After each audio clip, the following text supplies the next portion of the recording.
The stone floor of the stairwell is cold and unforgiving. At its base lies a woman, her neck broken. Her name is Amy Robsart, and her death on September 8, 1560, is a mystery wrapped in a scandal. She is the wife of Lord Robert Dudley, the Queen's oldest friend, her closest companion, her sweet Robin. And at the moment of his wife's convenient, suspicious death, he is the odds-on favorite to become the Queen's husband. The news explodes across the court like a cannonball. Did she fall, or was she pushed? The whispers are immediate, and they are poisonous. Dudley, they say, murdered his wife to clear his path to the throne. The scandal is so vast, so toxic, that it makes the unthinkable marriage now impossible. The young Queen Elizabeth, a woman whose own mother was executed on charges of adultery, knows that she cannot begin her reign by marrying a man suspected of killing his wife. The door to her personal happiness, to a life of love and perhaps even children, is slammed shut forever. It was this moment that set the 27-year-old queen on the path to becoming the Virgin Queen, a woman who would rule alone for over 40 years, a legend forged in solitude and political necessity. But our world was built upon that broken neck, upon that unsolvable mystery. So let us ask the question that mends a scandal and breaks a legend. What if the one great obstacle to their love had been removed, not by suspicion, but by tragic, undeniable fate? What if Elizabeth and Dudley had married? Let us imagine a different autumn, in that same year of 1560. The news from Cumnor Place is not of a sudden, violent fall. It is of a slow, sad decline. Amy Robsart, who we now know was suffering from a cancer that could have made her bones brittle, succumbs to her illness. Her death is a tragedy, confirmed by physicians. There is no scandal, there is no suspicion. There is only a widower, now free to pursue his heart's greatest desire. For Queen Elizabeth, this is the ultimate test. She is the head, and he is the heart. Her brain, personified by her cautious, brilliant chief minister, Sir William Cecil, screams at her that this is a political disaster. To marry Dudley would be to throw away her most valuable asset, her eligibility. The great princes of Europe, Philip of Spain, the Archdukes of Austria, the King of Sweden, are all vying for her hand. A foreign marriage would bring a powerful alliance, cement trade deals, and secure her fledgling Protestant kingdom on the world stage. To marry Robert Dudley, a mere English nobleman, would be to choose a subject over a king. It would create furious jealousy among the other great English families, like the Howards and the Boleyn relations. Dudley's own family was tainted by the treason of his father, the Duke of Northumberland, who had tried to put Lady Jane Grey on the throne. The arguments against it are a mountain, logical, sensible, and politically sound. But Elizabeth is not just a politician. She is a woman who has known Dudley since they were children, who shared the terror of imprisonment in the Tower of London with him. He is the one constant in her life, the one person she truly loves and trusts. In our history, the scandal gave her the perfect political excuse to follow her head. In this world, with no scandal to hide behind, she is left with only her heart. In the spring of 1561, she makes her choice.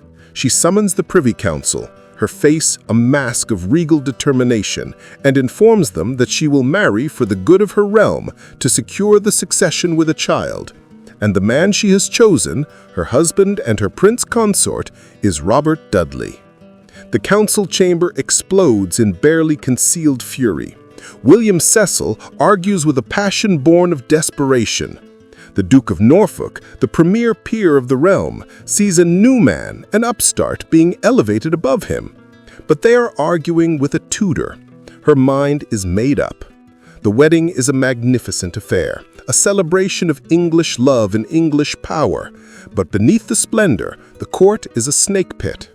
It is now split into two warring factions, the Queen's men, led by the new prince consort, and the old nobility, led by Cecil and Norfolk, who now see themselves as the loyal opposition, the guardians of the old ways against the ambition of the Dudley clan.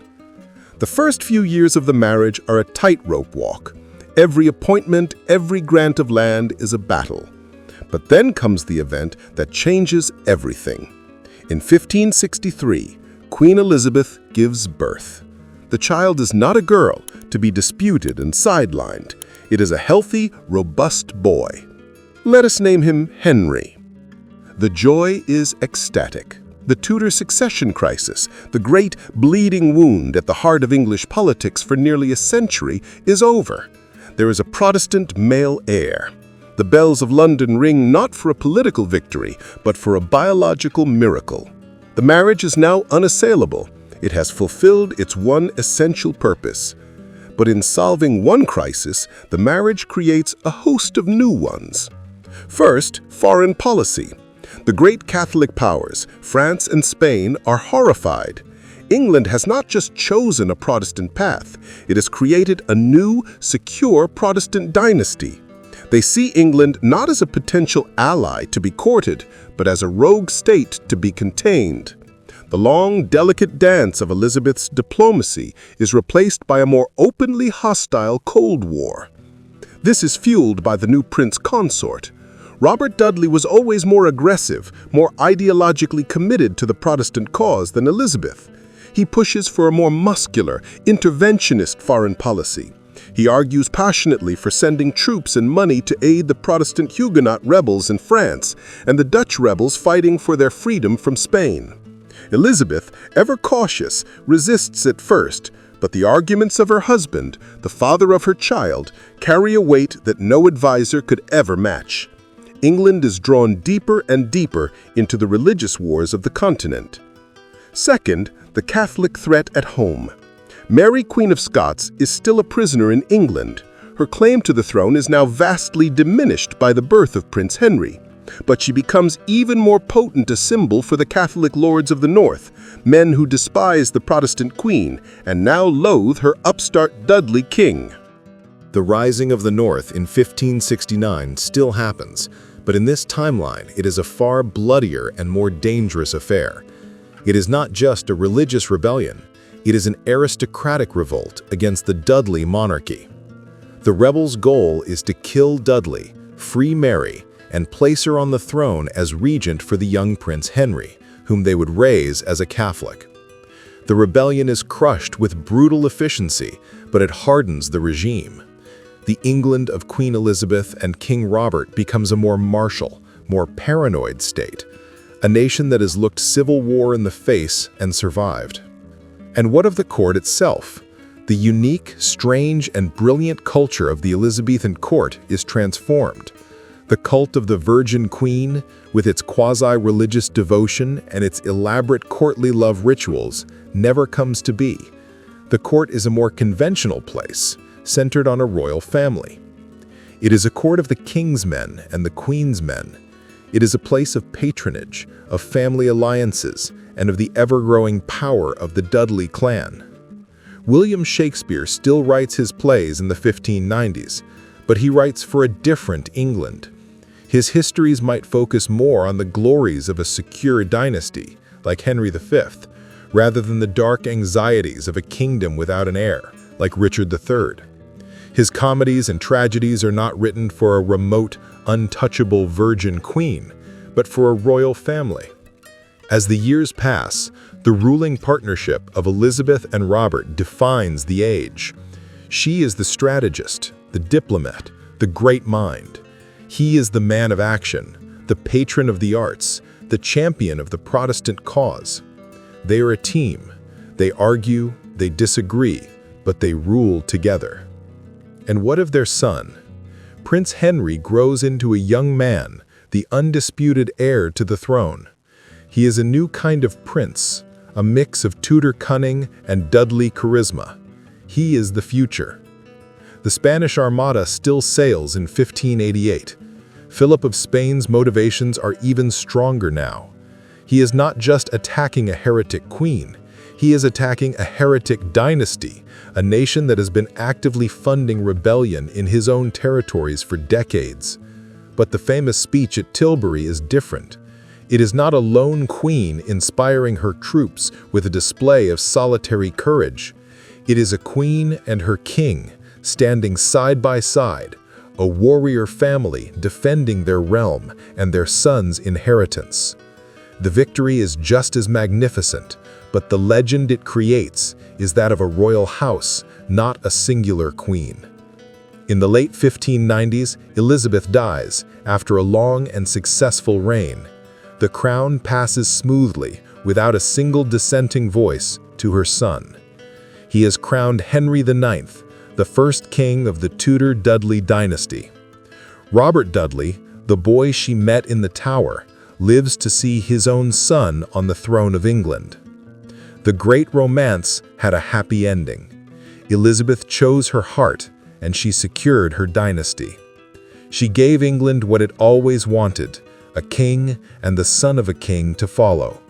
She built a stable, powerful Protestant monarchy. But what was lost? The world never knew the Virgin Queen. It never knew the singular, extraordinary political genius of a woman who ruled alone, who turned her unmarried status into her greatest weapon, who held the fate of Europe in her hands through a dazzling 40-year performance of diplomatic mastery. The unique golden age of Elizabethan England, a period of breathtaking cultural confidence born from a sense of miraculous survival under a semi-divine female ruler, was replaced by something more ordinary, more conventional. By marrying the love of her life, Elizabeth would have saved herself from a life of loneliness. She would have saved her kingdom from a century of succession anxiety, but she would have robbed the world of its legend. The ghost of that quiet, happy marriage haunts our history, a silent testament to a world that chose a magnificent, solitary, and unpredictable destiny over the simple, sensible path of the heart. If you enjoyed this journey into a history that never was, please like this video and subscribe for more trips down the paths not taken.